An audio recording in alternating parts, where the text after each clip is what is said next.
On the night of December 12, 2021, Kamarie's mother, Kristy Siple, made a decision that would end her daughter's life. According to court records, Siple arranged for a man named Jeremy Williams, someone she was involved with, to have her 5-year-old daughter Kamarie in exchange for money. At 5:50 in the morning, she called 911 to report her 5-year-old daughter missing. By that night, investigators knew exactly what had happened to Kamarie Holland. Cell phone data led them across the state line in less than a day. But how fast this case wasn't the hardest part. The hardest part was what the confession revealed 3 weeks later, that this wasn't the first time, and Kamarie wasn't the only child. Welcome to Fruit of Evil, where we follow the evidence, uncover the truth, and explore the darkest cases that refuse to be forgotten. This is the story of how a 5-year-old's murder uncovered a pattern of abuse that had gone unanswered for 15 years across 2 states. Kamarie Holland was 5 years old. She was a preschool student in Columbus, Georgia, the kind of age where the world is still mostly made up of home and family. On the night of December 12, 2021, her mother, Kristy Siple, made a decision that would end her daughter's life. According to court records, Siple arranged for a man named Jeremy Williams, someone she was involved with, to have her 5-year-old daughter Kamarie in exchange for money. The amount is disputed in reporting. Some sources say $2,500. Others describe a lower figure, around $1,300. What isn't disputed is this: Williams never paid her anything.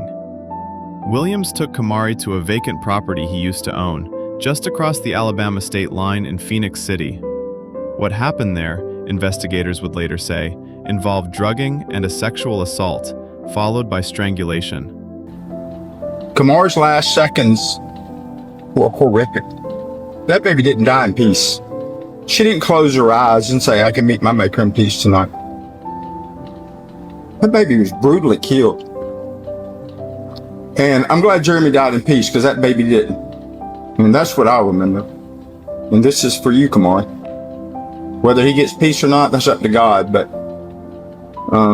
that little girl. Kamarie's body was found that same night, in the basement of that vacant duplex. Most missing child cases stretch on for days, sometimes years, without answers. This one resolved in under 24 hours. Cell phone data placed Williams at a nearby motel, and officers moved fast. But solving where Kamarie didn't answer the question that would define the rest of the case: how many other times had this happened before her? On Christmas Day 2021, Jeremy Williams gave investigators a 5-hour confession. He admitted to killing Kamarie, but he didn't stop there. He told investigators he had raped at least 2 other children under the age of 6, assaults later independently confirmed by those victims themselves. He admitted to sexually abusing a young relative, and he told them something investigators hadn't been looking for at all: that in 2005, in North Pole, Alaska, his own 1-month-old daughter had died, and that he was responsible. That daughter's death had been ruled undetermined 17 years earlier. No one had ever been charged. A Fairbanks grand jury indicted Williams for his daughter's 2005 murder in December 2022. He was never tried on that charge. His execution ended that possibility. There was also a 2012 case in Phenix City, where Williams had been charged with placing a child in scalding water. A jury acquitted him. It's worth saying plainly, an acquittal means the justice system did not find enough evidence to convict, not that the allegation was confirmed. Meanwhile, Kristy Siple was arrested on murder charges. In March 2024, as part of a plea deal, those charges were dropped. She pleaded guilty instead to first-degree human trafficking, an Alabama state charge, and agreed to cooperate. In July that year, she was sentenced to 20 years in the Alabama Department of Corrections. In March 2024, Williams pleaded guilty to 4 counts of capital murder, tied to Kamarie's kidnapping, rape, and killing. A Russell County jury sentenced him to death the following month. What happened after that was unusual. Williams waived nearly all of his appeals. He asked to be executed. Courts found him competent to make that decision, and in June 2026, Alabama's Supreme Court authorized the execution.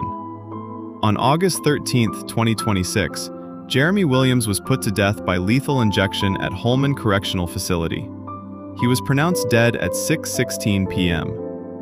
Kamarie's father, Kamarie Holland Sr., was barred from witnessing it, a final, painful detail in a case that had already taken almost everything from him. Williams confessed to abusing multiple children across at least 2 states over roughly 15 years.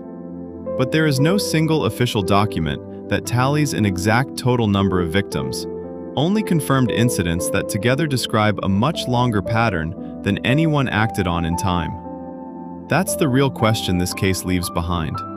Not who did it, he confessed. The question is how a documented history, an unexplained infant death, an acquittal, an unresolved investigation on the other side of the country didn't intersect sooner. Kamarie Holland was 5. Her father has spent the time since advocating for child welfare legislation in her name. The case is closed. If you want the truth behind the headlines, not just the story everyone else tells, subscribe to Fruit of Evil. We dig deeper, follow the evidence, and uncover the details that others leave behind. And if this case has you questioning, tell me what you think in the comments.